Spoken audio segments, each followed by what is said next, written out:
Well, it's something of an undercover operation for North Dakota state troopers. They're getting less conspicuous vehicles to more easily find aggressive drivers to try to help prevent crashes. Reflective graphics are less visible in the daytime, and the lights are on the inside instead of on top of those vehicles.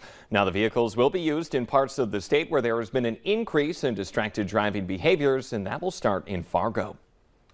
A popular Minneapolis restaurant is now temporarily closed after stomach-churning discovery that went viral. This video is crazy. It shows a rodent in a bin of rice, supposedly at Stella's Fish Cafe. Kirsten Mitchell spoke with the woman who recorded it and has more on how the business is now reacting. Check it out.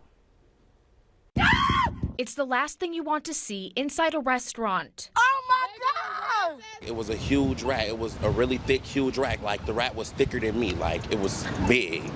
Like tearing the food down. Like I'm talking about Buki was eating the food up. Relasia Wright says she captured the rodent on camera around 2 a.m. Saturday as she and her friends were walking by Stella's Fish Cafe after bar close. No paying customers, but the mouse was. After the video went viral, a city spokesperson said the restaurant closed on Saturday for an emergency pest management visit. During that visit, the city says a health inspector found signs of mice, including droppings and a dead mouse in a trap. The restaurant says it voluntarily closed to allow its sanitation and pest control company to remedy the situation.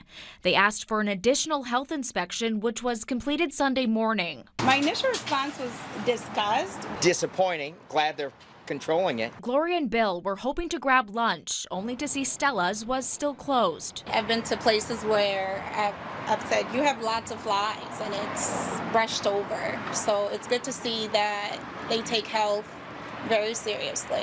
Stella says it's still exploring the validity of the video, adding the business always passed health inspections, the last one within the past 60 days. I live right up the street, so I come. They chicken good, don't get me wrong, but now I'm just, I don't know. Will you guys be back? Absolutely. Definitely. Yeah. Absolutely. I hope they open soon. That is insane video to look at. Now, the city inspector says with the colder weather, mice and rats are looking for entrances to the indoors so that way they can stay warmer. Just at this Tuesday morning, a pitch for lower property taxes across North Dakota. And listen to this, bird flu is confirmed in the Southern Valley. Plus, have you turned on your heat yet? Well, service techs say there are some things you need to know before you do.